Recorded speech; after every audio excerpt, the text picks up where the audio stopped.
I wheeled through my front door 2 hours early from work expecting an empty house.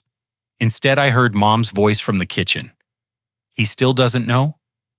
My sister Sarah replied, "If he learns the truth, we're finished." My blood turned to ice. 15 years in this wheelchair, 15 years of believing a drunk stranger destroyed my life in a hit and run.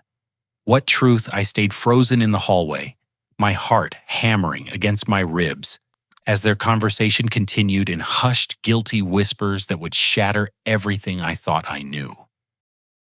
The wheels of my chair made no sound against the hardwood floor as I edged closer to the kitchen doorway. My palms grew slick against the rubber grips, and I could taste copper in my mouth. Their voices became clearer, though they still spoke in those careful, measured tones that people use when discussing dangerous secrets. "Detective Rodriguez called again this morning," Sarah was saying. "He's been asking more questions about the settlement money." Settlement money. My stomach dropped. I'd been told the insurance payout from my accident was minimal, barely covering my immediate medical expenses. What kind of questions? Mom's voice carried a tremor I'd never heard before. About the timeline, about where Bryson was when it happened, about why our statements don't match the hospital records. I held my breath. Our statements don't match. For 15 years, I'd been told the same story. I was walking home from baseball practice when a drunk driver in a stolen pickup truck ran me down and fled. The police caught him 3 days later. Case closed. Life destroyed, but justice served. "We need to be more careful," Mom whispered. "If anyone starts digging deeper." Their conversation faded as they moved toward the living room. I quickly wheeled backward, my mind spinning faster than my chair's wheels. Questions I'd never thought to ask crashed through my head like waves against rocks. Why had I never seen the police report? Why couldn't I remember any details from that day? Why did my family always change the subject when I brought up the accident? That night, I waited until the house fell silent before powering up my laptop. My fingers trembled as I navigated to the county courthouse website. Public records should include police reports, right? After an hour of searching through databases and filling out online forms, I found it. Case number 478921-08. Bryson Matthews, age 8, vehicular assault with serious bodily injury. The report loaded slowly, and my heart sank as I read the details. According to the official document, I was found unconscious near the intersection of Maple Street and 5th Avenue at approximately 4:15 in the afternoon. But that couldn't be right. Maple and 5th was 8 blocks from the baseball field in the opposite direction from our house. Why would I have been there? I scrolled down to the witness statement section. Mom's statement claimed I was walking home from practice taking my usual route down Elm Street. But Dad's statement said I had called asking for a ride because practice ran late. Sarah's statement, filed 2 days after the accident, said she was supposed to pick me up but got delayed at school. 3 different stories. 3 different explanations for why an 8-year-old boy ended up alone on a street corner 8 blocks from where he should have been. The medical examiner's notes made my blood run cold. Along with the obvious spinal injuries, I had defensive wounds on both forearms and unusual bruising patterns that suggested I had seen the vehicle coming and tried to protect myself. The impact patterns indicated the vehicle had been traveling at approximately 35 miles per hour, not the 60-plus speed mentioned in the family's version of events. Most disturbing of all was a handwritten note in the margin: "Victim's injuries consistent with being struck by someone known to him. Recommend follow-up investigation into family vehicle damage." That note had been crossed out with thick black ink. I spent the rest of the night digging deeper, cross-referencing news articles and court records. The drunk driver, a homeless man named David Chen, had been convicted and sentenced to 12 years in prison. But something felt wrong about his case, too. No prior arrests for drunk driving, no history of violent behavior. Just a homeless veteran who happened to be in the wrong place at the wrong time. When Sarah came home past midnight, I was still at my computer. She looked surprised to see me awake. and for the first time in my life, I saw something strange in her expression. Nervousness, fear. "Working late?" she asked, but her voice sounded forced. "Couldn't sleep?" I replied, studying her face. "Just reading about that detective who's been calling. Mom mentioned it." Sarah's complexion went pale. "Oh, that's nothing. Just routine follow-up stuff. You know how bureaucracy works." But she wouldn't meet my eyes, and she hurried upstairs without her usual goodnight hug. The next morning, I noticed Mom had rearranged the family photo display in the living room. Several pictures from the year of my accident had disappeared, including one of Sarah standing next to her first car, a blue Honda Civic.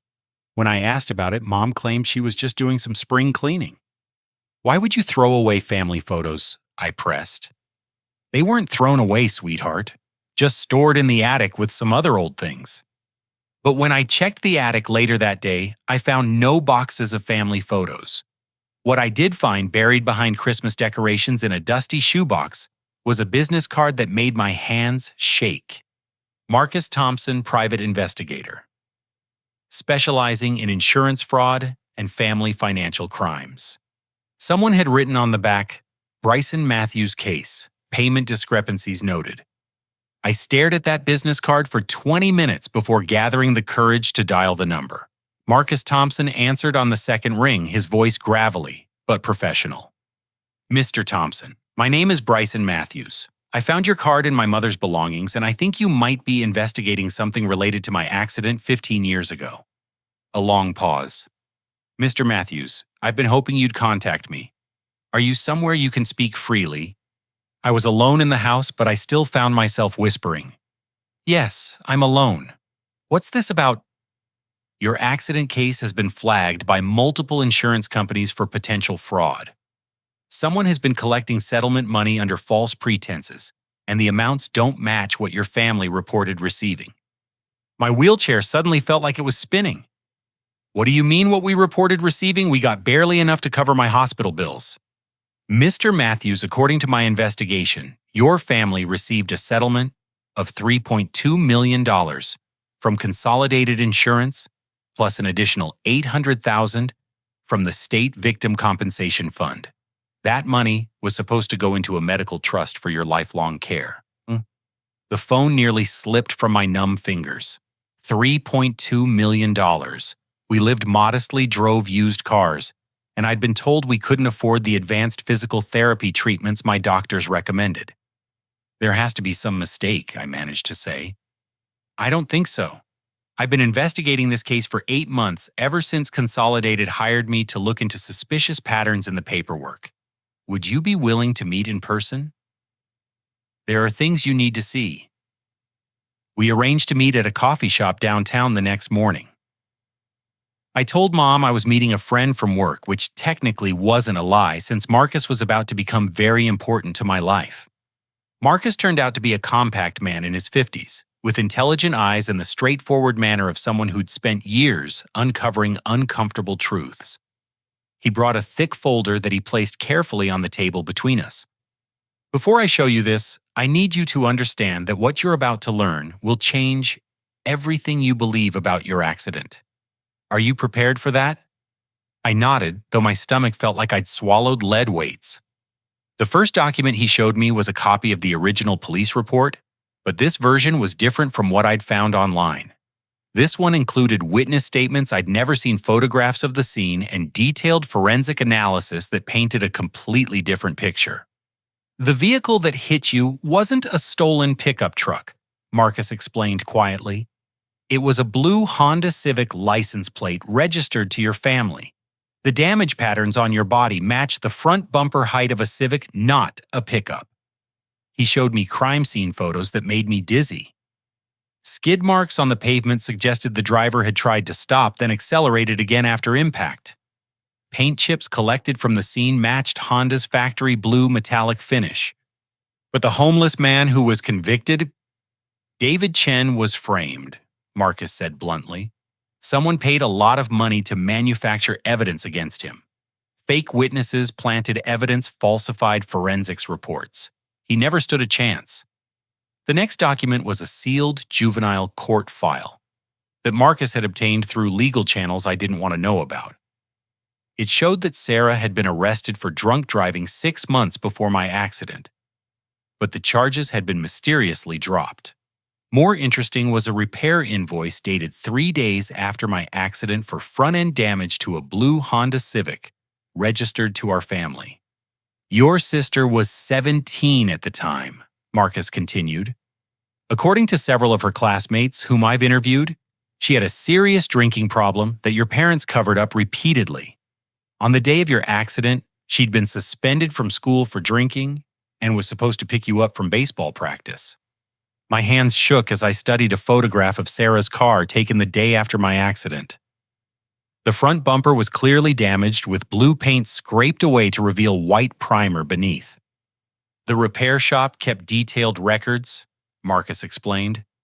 The damage was consistent with a human impact.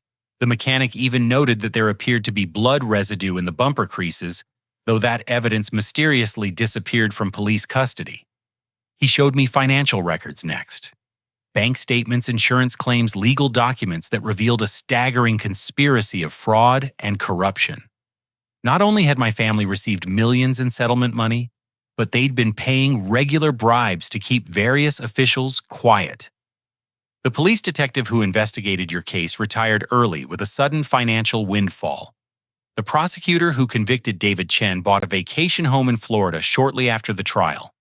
The judge who sentenced him made some very profitable investments that year. I felt sick. How many people were paid off? At least 7 that I can prove, probably more.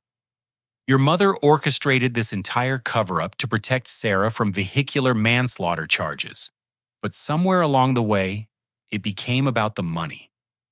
The final document in Marcus's folder was the most devastating, a background check on David Chen. He wasn't just some random homeless drunk. He was a decorated Afghanistan war veteran suffering from PTSD, a former sergeant who'd lost his leg in an IED explosion and fallen through the cracks of the VA system. He had a daughter, Marcus said softly. Amy Chen, now Amy Park Williams. She's been searching for information about her father's case for 17 years. She knows he was innocent, but she's never been able to prove it. I stared at the photograph of David Chen in his army dress uniform, young and proud and whole, and felt something break inside my chest. This man had suffered and died in prison for a crime committed by my own sister, while my family lived comfortably off blood money. What can I do? I asked, though my voice came out as barely a whisper. That depends on how much truth you're willing to face, Marcus replied, because what I've shown you today is just the beginning.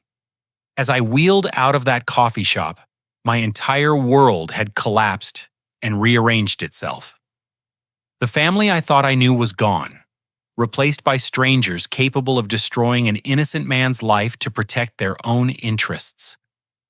But more than that, I realized I'd been living off stolen money, accepting a life of limitations, while millions of dollars that belonged to me had been spent on covering up my sister's crime. For the first time since my accident, I felt truly paralyzed. I spent 2 sleepless nights wrestling with what Marcus had shown me before I finally found the courage to confront Sarah directly. She was in her home office reviewing case files for her job as a prosecutor, which now seemed like the cruelest possible irony. I knocked on her door frame and wheeled inside without waiting for permission. "We need to talk," I said, my voice steadier than I felt. Sarah looked up from her papers, and I watched her face carefully for any sign of guilt. "Sure what's on your mind?" I pulled out photocopies of the documents Marcus had given me and spread them across her desk. "These are on my mind. Your car, your drunk driving arrest, the repair bills, David Chen." The color drained from Sarah's face so quickly I thought she might faint. Her hands trembled as she picked up the crime scene photograph, studying her own handiwork from 15 years ago. "Where did you get these?" she whispered. "Does it matter? Is any of it true?" For a long moment, Sarah said nothing. Then she buried her face in her hands and began to sob deep, wrenching sounds that seemed to come from the bottom of her soul. I was 17. She finally managed between tears. I was stupid and scared and drunk, and I destroyed everything. The words hit me like physical blows. You were driving. I was supposed to pick you up from practice. Mom asked me to as a favor because Dad was working late. But I'd been drinking at Jessica Walsh's house after getting suspended, and I was angry and reckless, and she looked up at me with red-rimmed eyes. I didn't see you until it was too late. You were so small, and you came out from between those parked cars, and I tried to stop, but I was going too fast. I felt like I was drowning in my own chair. You hit me, your own brother. I got out of the car, and you were lying there so still, so broken, and there was blood everywhere. I thought you were dead. I thought I'd killed you. Sarah's voice cracked. I was 17 and terrified, and I ran. I drove home and told Mom what happened, and she took over everything. Mom knew. Mom organized the whole cover-up. Dad wanted to call the police immediately, wanted me to turn myself in, but Mom said it would destroy both our futures. She said we could make it look like a hit and run that no one would ever know. I stared at my sister, trying to reconcile this broken woman with the confident prosecutor who fought for justice in court every day. What about David Chen, the man who went to prison for what you did? Sarah's sobbing intensified. Mom researched him specifically. She said he was perfect because he was homeless, had no family, no one to fight for him. She paid people to plant evidence, to lie in court to make sure he was convicted. He died in prison, Sarah. An innocent man died because of what you did. I know, she screamed, then immediately lowered her voice. I know, and it's destroyed me. Every single day for 15 years, I've lived with that guilt. Why do you think I became a prosecutor? I thought maybe if I put other guilty people in prison, it would somehow balance things out. I wanted to feel sorry for her, but the rage was too strong. You became a prosecutor because Mom told you to, didn't you? To keep an eye on any investigations? Sarah nodded miserably. Mom has controlled every aspect of my life since the accident. She chose my college major, my law school, my job, even my husband. She said if I ever stepped out of line, if I ever tried to confess, she'd make sure both you and I went down together. How could she do that? She recorded conversations with me over the years, admissions of guilt discussions about the cover-up. She has enough evidence to send me to prison for vehicular manslaughter, conspiracy, accessory to fraud, and probably a dozen other charges. Sarah wiped her eyes with a tissue. But more than that, she said if the truth came out, you'd hate me forever. That our relationship would be destroyed. That was the worst threat of all. I looked at my sister. This woman who'd shared my whole life, who'd pushed my wheelchair through countless doctor's appointments, who'd celebrated my small victories, and mourned my limitations right beside me. The person I'd trusted more than anyone in the world had been the architect of my suffering. I do hate you, I said quietly and watched her face crumple. But I hate what you did, not who you are now. There's a difference. Is there? Sarah asked desperately. Because I can't tell anymore. David Chen had a daughter, I told her. She's been searching for answers about her father for 17 years, knowing he was innocent but never being able to prove it. You stole her father's life, Sarah. You stole his chance to get help for his PTSD, his chance to rebuild his life, his chance to be with his family. I know, Sarah whispered. I've researched her too. Amy Park Williams. She's a social worker, now helps homeless veterans. She does the work her father should have lived to do. Have you ever thought about contacting her? Every day for the past 10 years. But what would I say? Hello, I'm the person who destroyed your father's life and let him die in prison for my crime. Sorry about that. I studied my sister's face, seeing decades of guilt and self-hatred etched in lines around her eyes. You could start with the truth. The truth would put me in prison for the rest of my life. Maybe that's what you deserve. Sarah flinched as if I'd slapped her. Maybe it is. But Mom will never let it happen. She's spent too much money, destroyed too many lives, committed too many crimes to keep this secret. She'll burn everything down before she lets the truth come out. What do you mean? I mean, Mom hasn't just been protecting me all these years. She's been protecting herself. The settlement money, the bribes, the fake evidence. She organized all of it. She's the one who chose David Chen as our scapegoat. She's the one who's been spending your trust fund money. My trust fund money. What trust fund money? Sarah's face went ashen. Oh God, you really don't know, do you? The revelation that I had a trust fund sent me reeling back to Marcus Thompson's office the next day. He pulled out a different folder, this one even thicker than the last, and I braced myself for another life-changing revelation. The settlement money was structured in 3 parts. Marcus explained, spreading financial documents across his desk. $1 million went directly to your parents as compensation for emotional distress and lost wages during your recovery. Another $200,000 covered immediate medical expenses and legal fees. The remaining $2 million was placed in a medical trust fund specifically for your long-term care needs. I stared at bank statements that showed regular monthly transfers from something called the Bryson Matthews Medical Trust. Thousands of dollars flowing out every month for 15 years. Where has it been going? I asked, though I was starting to suspect I already knew the answer. Marcus showed me a trail of financial records that made my stomach churn. My trust fund money had paid for Sarah's undergraduate degree at Northwestern University, then her law school at Georgetown. It had covered the down payment on her house, her wedding expenses, and her husband's business startup costs. Your mother has been forging your signature as the trust beneficiary, Marcus continued. As your legal guardian when you were a minor, she had legitimate access to the funds for medical purposes, but she continued accessing them after you turned 18 by falsifying your authorization. The bank records showed withdrawals for everything except actual medical care, a $60,000 kitchen renovation for Mom's house, a $100,000 down payment on a vacation condo in Naples, Florida, regular transfers to what appeared to be offshore gambling accounts. How much is left? I asked, dreading the answer. Approximately $300,000. Your mother has stolen or misappropriated nearly $1.7 million over 15 years. I felt physically sick. All those times I'd been denied advanced physical therapy because we couldn't afford it. All the adaptive equipment I'd been told was too expensive.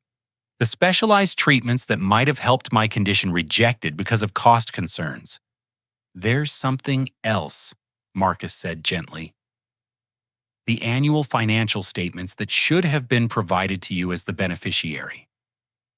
You never received them because they were being sent to a post office box your mother controlled. He showed me copies of statements dating back years, detailing every withdrawal, every forged signature, every fraudulent authorization. My mother had been systematically robbing me of my future, while convincing me we were struggling financially. But the most disturbing part is this. Marcus continued pulling out a different set of documents. Credit card statements and bank records showing that your mother used your trust fund money to pay bribes to keep David Chen in prison. The evidence was laid out in black and white. Monthly payments to corrupt officials' legal fees for lawyers who worked to deny Chen's appeals, private investigators hired to fabricate additional evidence against him. My own money had been used to keep an innocent man locked away. She spent over $200,000 of your money ensuring that David Chen would die in prison, Marcus said quietly. Every appeal he filed, every attempt to get his case reviewed, your mother paid people to block it.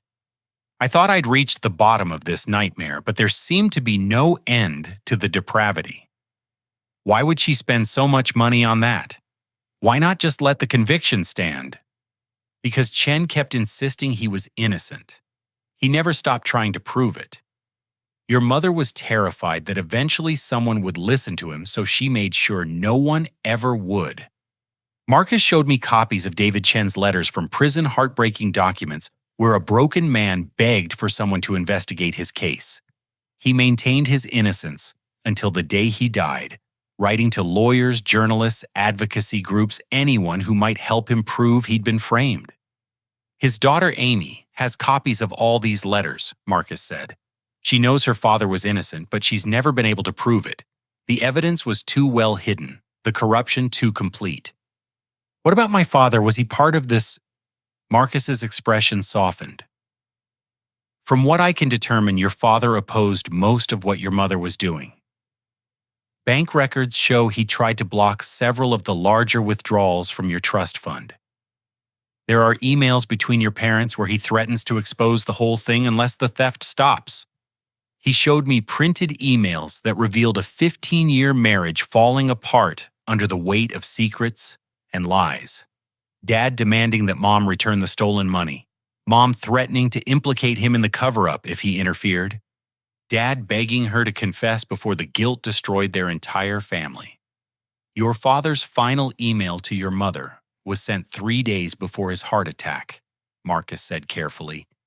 He'd discovered that she was planning to transfer the remaining trust fund money to offshore accounts in the Cayman Islands. The last email from my father was a single line, "I can't let you destroy Bryson's future. If you don't stop this, I'll go to the police myself." He died of a massive heart attack 2 days later at age 53, with no prior history of heart problems. Marcus, I said slowly, do you think my father's death was really natural?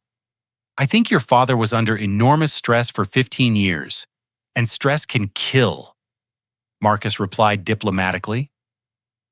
But I also think the timing was very convenient for your mother's plans. He showed me banking records from the week after Dad's funeral. Mom had immediately attempted to transfer $400,000 to an account in the Cayman Islands, but the transfer had been blocked by federal banking regulations that flagged it as potential money laundering. That's when she hired additional lawyers to expedite the offshore transfer, Marcus explained. She's been planning to disappear with whatever money is left. My investigation has forced her to accelerate that timeline. How long do we have before she succeeds? Days, maybe weeks. Once that money leaves the country, recovering it becomes almost impossible. I stared at the evidence spread across Marcus's desk, 15 years of betrayal and theft and corruption laid out in meticulous detail. My mother had orchestrated my sister's crime, destroyed an innocent man's life, stolen my future, and possibly murdered my father to keep her secrets safe. What can I do to stop her? Marcus smiled grimly. We're going to need help from someone with access to the legal system, someone who understands how prosecutors think and work. Sarah, your sister is the key to this entire case. She has inside knowledge of the cover-up direct evidence of your mother's crimes and the legal expertise to help us build a prosecution case. But she'll have to be willing to confess to everything, including her own role in David Chen's wrongful conviction. I thought about my sister, broken and guilt-ridden, but still terrified of our mother's power over her. I think she's ready to tell the truth. She's been carrying this guilt for 15 years. I think she wants it to be over. Then we need to move fast, Marcus said, because your mother is planning something that will make recovering your money the least of our problems. What do you mean? Marcus showed me one final document, a series of internet searches and website visits from Mom's computer, obtained through legal channels I preferred not to question.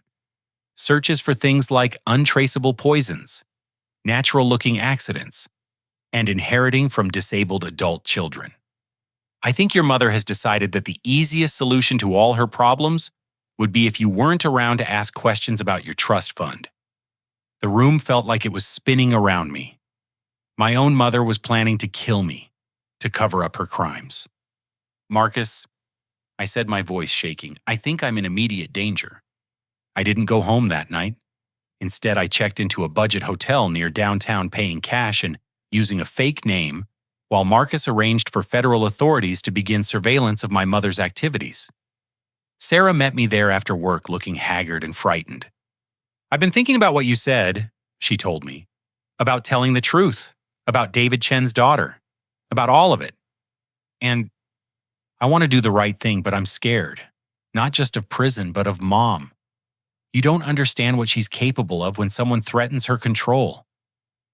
I pulled out copies of Marcus's latest findings, Mom's internet searches about poisons, and accidents' financial records, showing her attempts to access my entire remaining trust fund email correspondence with lawyers about changing my will to name her as primary beneficiary. "I think I'm starting to understand exactly what she's capable of," I said quietly. Sarah studied the documents, her face growing pale. "Oh my God, she's planning to hurt you. Marcus thinks she's planning to kill me, make it look like an accident or suicide, then inherit whatever money is left in the trust fund. That's insane. She couldn't. Sarah, 15 years ago, she framed an innocent man for attempted murder and let him die in prison. She's stolen almost $2 million from her disabled son. She may have murdered our father when he threatened to expose her. What exactly do you think she wouldn't do to protect herself?"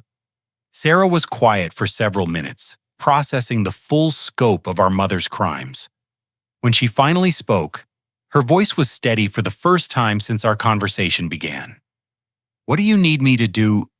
"Marcus is working with the FBI to build a case, but they need inside evidence. They need someone who can testify about the cover-up from the beginning, who has direct knowledge of the crimes." "I can do that. I've kept detailed records over the years, partly out of guilt, and partly because I knew this day would come eventually." Sarah pulled out her phone and showed me photos of documents, bank statements, email printouts, recordings of conversations with Mom, where she discussed the bribes and the false evidence. "You've been documenting everything for the past 10 years, ever since I realized that Mom wasn't just protecting me anymore. She was protecting her own criminal enterprise." Sarah scrolled through dozens of photos. "I have records of every payment to corrupt officials, every forged signature on your trust fund withdrawals, every threat she made to keep me quiet." "Why didn't you come forward before now?" "Because I was a coward," Sarah said simply. "And because I was terrified that if I confessed it would destroy you. You'd trusted me. Your whole life looked up to me, depended on me. I couldn't bear the thought of you hating me. I don't hate you, Sarah. I hate what you did, but I understand why you did it. You were 17 and scared and drunk. But Mom, what she's done since then is evil." Sarah nodded, tears streaming down her face. "She's become a monster, and I've been enabling her for 15 years because I was too weak to face the consequences of my actions. It's not too late to do the right thing. Yes, it is. David Chen is dead. His daughter grew up without a father. You've lived 15 years with disabilities that could have been better managed with proper medical care. Nothing I do now can undo that damage. But we can stop her from hurting anyone else, and we can make sure David Chen's name is cleared." Sarah looked at the hotel room's dingy carpet, wrestling with a decision that would change the rest of her life. "If I cooperate with the FBI, I'll go to prison for vehicular manslaughter, conspiracy, accessory after the fact, and probably a dozen other charges. I could get 20 years or more. If you don't cooperate, Mom might kill me to protect her secrets, and she'll definitely disappear with whatever money is left in my trust fund." "That's not much of a choice." "It's the only choice we have left." The next morning, Sarah and I met with Marcus and 2 FBI agents in a secure conference room at the federal building. Agent Jennifer Walsh specialized in white-collar crime and corruption cases, while Agent Michael Roberts handled violent crimes and organized fraud conspiracies. Sarah handed over boxes of evidence she'd been collecting for years: financial records, email printouts, photographs of documents, and several hours of audio recordings where Mom discussed the details of her criminal activities. This is enough evidence to convict your mother on multiple federal charges, Agent Walsh said after reviewing Sarah's materials. Fraud, racketeering money, laundering, obstruction of justice, conspiracy to commit murder. We're looking at potential life imprisonment. What about me? Sarah asked quietly. That depends on your level of cooperation and the prosecution's assessment of your role versus your mother's role, Agent Roberts replied. You were a juvenile when the original crime occurred, and there's substantial evidence that you've been coerced and manipulated by your mother for 15 years. A good prosecutor might be willing to negotiate a plea deal. I don't want a plea deal, Sarah said firmly. I want to take full responsibility for what I did. I hit my brother with my car while driving drunk, then fled the scene. I let an innocent man go to prison for my crime. I benefited financially from fraud and corruption. I want to plead guilty to everything I actually did. Agent Walsh looked surprised. Ms. Matthews, I have to advise you that a full confession without a plea agreement could result in a very lengthy prison sentence. Good, Sarah replied. David Chen served 15 years for a crime he didn't commit, and he died in prison. I should serve at least as much time for the crimes I actually did commit. The agents exchanged glances clearly, unused to defendants who refused to minimize their own guilt. Agent Roberts leaned forward with interest. Are you willing to testify against your mother? Wear a recording device during conversations with her. Help us gather additional evidence of her ongoing crimes. Yes, Sarah said without hesitation. Whatever you need me to do to stop her. Even if it puts you in personal danger. Sarah looked at me, sitting in my wheelchair beside her, thinking about 15 years of stolen opportunities and fraudulent medical care. Especially if it puts me in personal danger. I owe my brother and David Chen's family at least that much. Agent Walsh outlined the plan. Sarah would return home and act normally while wearing a recording device. She would engage Mom in conversations about the trust fund money, the offshore accounts, and any plans involving me. Meanwhile, agents would monitor Mom's communications and financial activities to prevent her from fleeing the country or harming me. What about Bryson's safety? Sarah asked. If Mom suspects that we know about her plans, we'll have surveillance teams watching him around the clock, Agent Roberts assured her, and we'll be ready to move in immediately if she makes any threatening moves. How long will this take? If your mother is planning to transfer money offshore and potentially harm Bryson, we need evidence of those specific plans to make the strongest possible case. Give us a week, maybe less. As we prepared to leave the federal building, Sarah grabbed my arm. I need you to know something. Whatever happens over the next few days, whatever you hear me say to Mom on those recordings, remember that I love you. I've loved you every day since the accident, and the guilt of what I did to you has been destroying me for 15 years.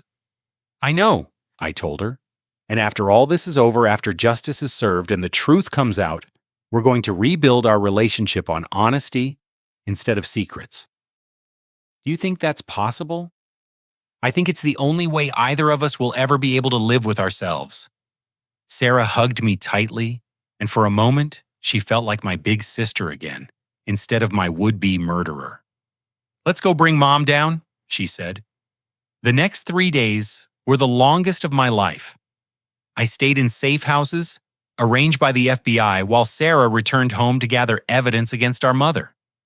Every few hours, Agent Walsh would update me on their progress, playing recordings that revealed the true depths of Mom's criminal empire.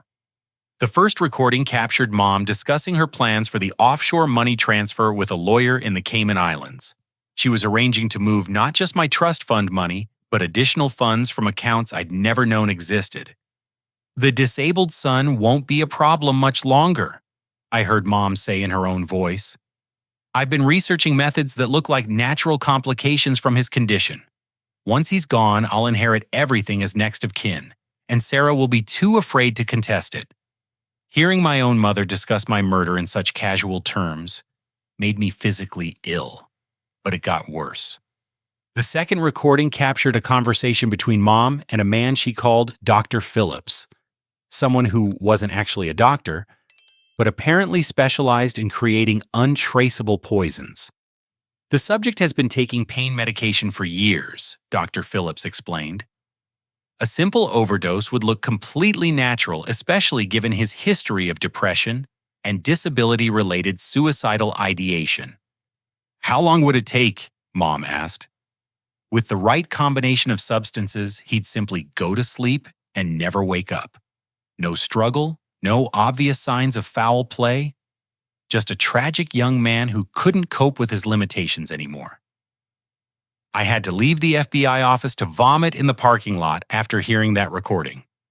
The third recording was even more damning. Mom had discovered Sarah's cooperation with federal authorities, but instead of fleeing, she decided to accelerate her plans for both of us. Sarah has betrayed the family. Mom told someone whose voice I didn't recognize. She's working with the FBI, probably trying to make some kind of deal to reduce her own sentence. But she's made a critical error. She thinks I care more about money than I do about survival. What do you want to do?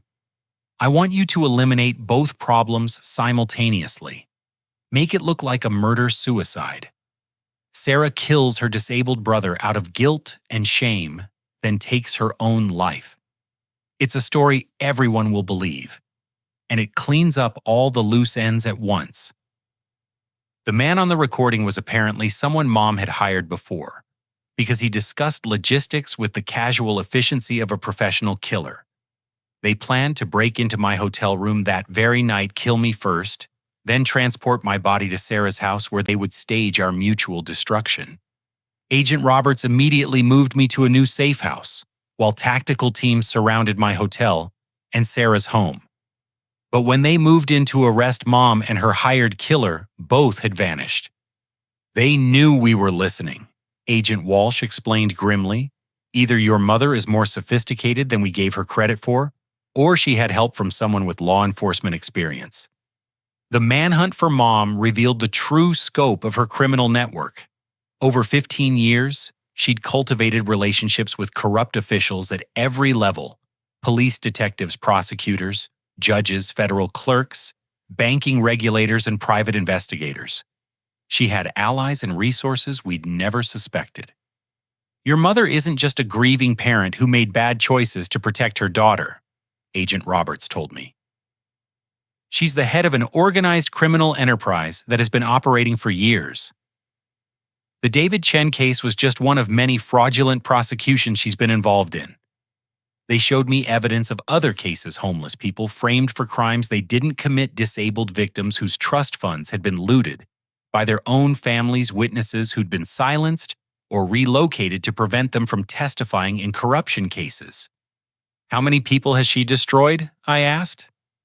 We're still counting, Agent Walsh replied. But it's dozens, possibly hundreds. Your case was just the most personal one for her. While federal agents searched for Mom, I finally did something I should have done weeks earlier. I contacted Amy Park Williams, David Chen's daughter. She agreed to meet me at a small coffee shop in Arlington, Virginia, where she worked as a social worker helping homeless veterans. Amy was a woman in her 30s, with her father's gentle eyes and a strength that came from years of fighting for justice.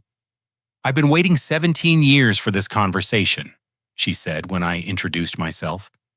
I'm so sorry, I began, but she held up a hand to stop me. You were 8 years old when my father was framed for your accident. You're not responsible for what happened to him. Amy's voice was steady, but I could see the pain behind her calm exterior. But I need to know everything. I need to understand exactly how my father died for someone else's crime. I told her the whole story: Sarah's drinking, the accident, the cover-up, the bribes, the years of fraud and corruption that had kept her father imprisoned. Amy listened without interruption, occasionally taking notes, her expression growing more determined with each revelation. My father never stopped insisting he was innocent, she said when I finished. He wrote letters to everyone he could think of, begging someone to investigate his case, but no one would listen to a homeless veteran with PTSD. Your father was a good man who deserved so much better, I told her. I know that doesn't bring him back, but I want you to know that his name will be cleared. The truth will come out. What happens to your sister? Sarah is cooperating fully with federal authorities. She's going to plead guilty to vehicular manslaughter and conspiracy charges. She'll probably serve significant prison time. Amy nodded thoughtfully. I don't want revenge against her. She was 17 and scared, and she's lived with the guilt for 15 years. But your mother, that's different. My mother destroyed your father's life to protect her own interests. She spent 15 years profiting from his suffering. And now she's planning to kill you to protect her secrets. The FBI is doing everything they can to find her. Amy leaned forward, her eyes intense. I work with homeless veterans every day. Men and women who've fallen through the cracks the way my father did. They have their own networks, their own ways of gathering information. Let me help you find your mother. Amy, I can't ask you to put yourself in danger. You're not asking. I'm volunteering. My father died in prison believing that justice didn't exist for people like him. But maybe we can prove him wrong. 2 days later, Amy's network of homeless veterans provided the break we needed. A group of former soldiers living in an abandoned warehouse in Baltimore had seen a woman matching Mom's description, meeting with suspicious characters in their neighborhood. They'd taken photographs. The FBI raided the location and found Mom hiding in a basement apartment with nearly $500,000 in cash, multiple fake identification documents, and detailed plans for fleeing to a non-extradition country. They also found evidence of her plan to return and eliminate both Sarah and me once the heat died down. Your mother had no intention of simply disappearing, Agent Roberts explained. She was planning to establish a new identity overseas, then return under a false name to finish what she started. She saw both of you as permanent threats to her freedom. Mom was arrested on 17 federal charges, including conspiracy to commit murder, money, laundering, racketeering, fraud, and obstruction of justice. The evidence against her was overwhelming, gathered from 15 years of documented crimes and corruption. During her interrogation, she showed no remorse for any of her actions. When asked about David Chen, she called him collateral damage. When asked about stealing my trust fund money, she claimed she'd invested it more wisely than I ever could have. When asked about her plans to kill Sarah and me, she stated that family members who betray each other deserve whatever consequences result. The woman who had raised me, who had pushed my wheelchair through countless doctor's appointments and celebrated my small victories, was gone. In her place was a cold-blooded criminal who saw other people, even her own children, as obstacles to be eliminated when they became inconvenient. But even with Mom in federal custody, our nightmare wasn't over. Her criminal network was still intact, and several of her associates had escaped the initial raids. Agent Walsh warned us that we'd need protection for months, possibly years, until all of her accomplices were captured and prosecuted. Your mother inspired tremendous loyalty among her criminal associates, Agent Roberts explained. Many of them see you and Sarah as threats to their own freedom. This case is far from over. As I sat in yet another safe house surrounded by federal marshals and armed agents, I realized that the truth hadn't set me free at all. It had simply traded one form of imprisonment for another. But at least now I was imprisoned by circumstances beyond my control rather than by my own family's lies and betrayals. And for the first time in 15 years, I had hope that justice might actually be possible. 6 months later, I sat in a federal courthouse, watching my mother receive multiple life sentences without possibility of parole. The judge's words echoed through the packed courtroom. Your crimes represent a level of calculated cruelty that defies comprehension. You destroyed innocent lives with the same casual indifference that others might show towards swatting flies. Sarah had already been sentenced to 8 years in federal prison for vehicular manslaughter and conspiracy, but with credit for cooperation and good behavior, she would likely serve 4 years. She'd used her legal expertise to help prosecutors unravel Mom's entire criminal network, leading to 43 additional arrests. and the exoneration of 7 other wrongly convicted individuals. The courtroom was filled with people whose lives had been affected by Mom's crimes. Amy Park Williams sat in the front row holding a photograph of her father in his Army dress uniform. Other families whose loved ones had been framed or financially exploited occupied every available seat. They'd come to see justice finally served. During the victim impact phase of sentencing, I wheeled myself to the podium to address the court. My statement was brief, but heartfelt. Your Honor, the defendant gave birth to me and raised me for the first 8 years of my life. But the woman who orchestrated 15 years of fraud, corruption, and violence is not my mother. My real mother would have protected innocent people, like David Chen, not destroyed them for personal gain. She would have used my settlement money for medical care that could have improved my quality of life, not stolen it, to fund a criminal empire. I don't want revenge against the defendant. I want justice for everyone she harmed, and I want assurance that her criminal network can never hurt anyone else. Most importantly, I want David Chen's sacrifice to mean something. He died for a crime he didn't commit, but his memory will live on in the changes we make to prevent future injustices. After sentencing, Amy and I walked out of the courthouse together. The media attention had been intense, with national news outlets covering the story as an example of systematic corruption in the justice system. But I'd learned to tune out the cameras and focus on what really mattered: healing and moving forward. What will you do now? Amy asked as we reached her car. I'm starting college next month, I told her. Georgetown University, majoring in law, with a focus on civil rights and criminal justice reform. I want to help other families who've been victimized by the kind of corruption my mother organized. Following in Sarah's footsteps, in a way, but with different motivations. Sarah became a prosecutor out of guilt, trying to balance cosmic scales. I want to become a lawyer to prevent innocent people from being scapegoated in the first place. Amy smiled. My father would have liked that. He always believed the system could be fixed if good people were willing to fight for it. The financial recovery had taken months of legal battles, but eventually I'd recovered nearly $2.4 million from hidden accounts and asset seizures. Instead of spending it on personal luxuries, I'd used the money to establish the David Chen Memorial Foundation, which provided legal assistance to wrongly convicted individuals and financial support to families affected by judicial corruption. Amy had agreed to serve as the foundation's executive director, bringing her experience in social work and her passion for justice to help other families navigate the complex process of overturning wrongful convictions.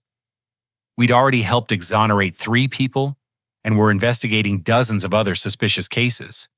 I'd also used some of the recovered money to finally get the advanced medical treatments I'd been denied for 15 years. Experimental spinal cord therapy and Canadian and sophisticated prosthetic devices had given me more mobility and independence than I'd ever thought possible. I wasn't cured, and never would be, but I was no longer limited by artificial financial constraints. More importantly, I'd moved into my own accessible apartment near Georgetown's campus and was living independently for the first time in my life. I'd learned to cook, manage my own medical care drive, an adaptive vehicle, and navigate the world without depending on family members who might have ulterior motives. Sarah and I exchanged letters regularly. Prison had given her the opportunity to confront her guilt and addiction issues through intensive therapy programs. She was using her legal knowledge to help other incarcerated women appeal wrongful convictions and navigate the justice system. In many ways, prison was giving her the chance to do the meaningful legal work she'd always wanted to do. I'm proud of you for choosing truth over family loyalty, she wrote in one letter. It took more courage than I ever had.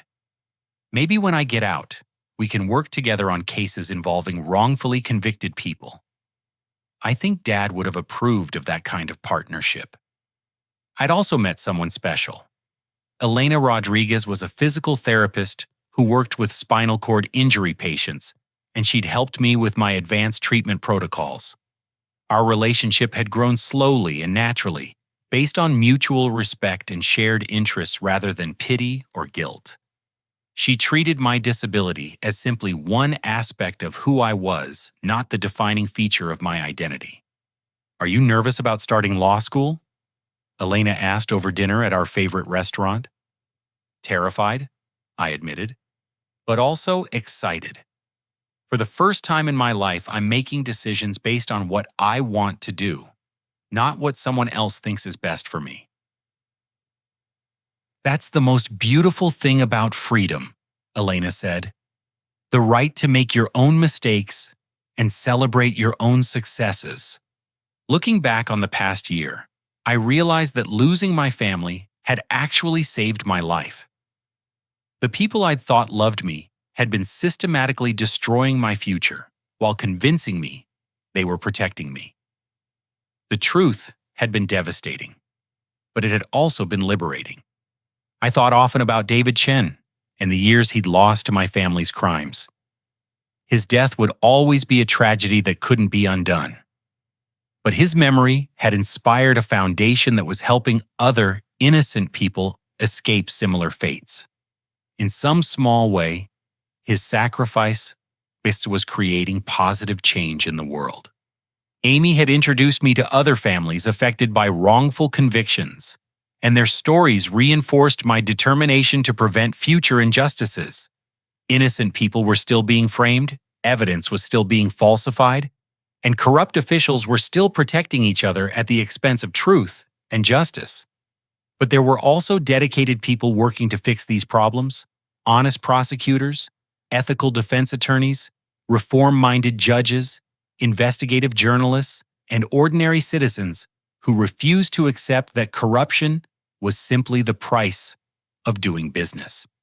I'd learned that real family isn't defined by shared DNA or legal relationships, but by love, honesty, and mutual support. Sarah would always be my sister, but she'd had to earn that title back through genuine remorse and concrete actions to make amends. Amy had become like a sister to me through our shared commitment to justice. Elena was becoming my chosen partner through patience, understanding, and respect.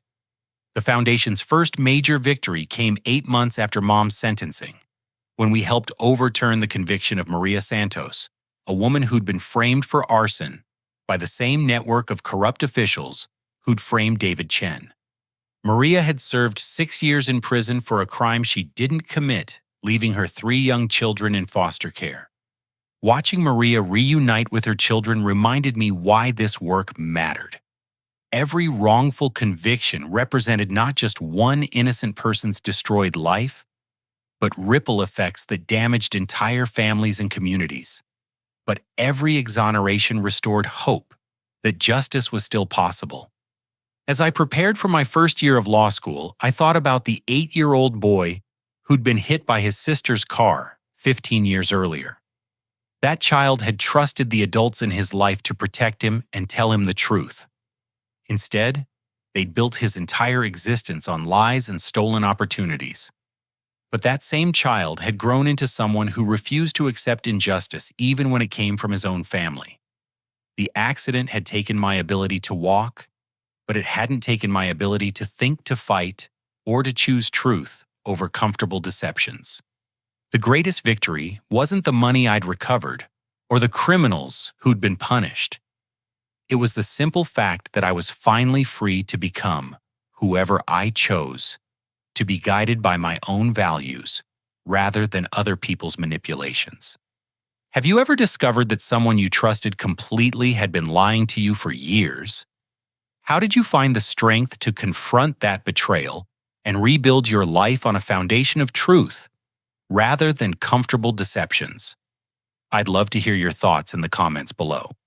If this story moved you or made you think about the importance of standing up for justice even when it comes at a personal cost, please consider liking this video and subscribing to the channel. Sharing stories like this helps spread awareness about wrongful convictions and the ongoing need for criminal justice reform. Thank you for taking this difficult journey with me, and I hope my experience reminds you that the truth, no matter how painful, is always worth fighting for. Sometimes the people who hurt us the most are the ones we trust the most, but that doesn't mean we should stop believing in the possibility of genuine love, honest relationships, and meaningful justice.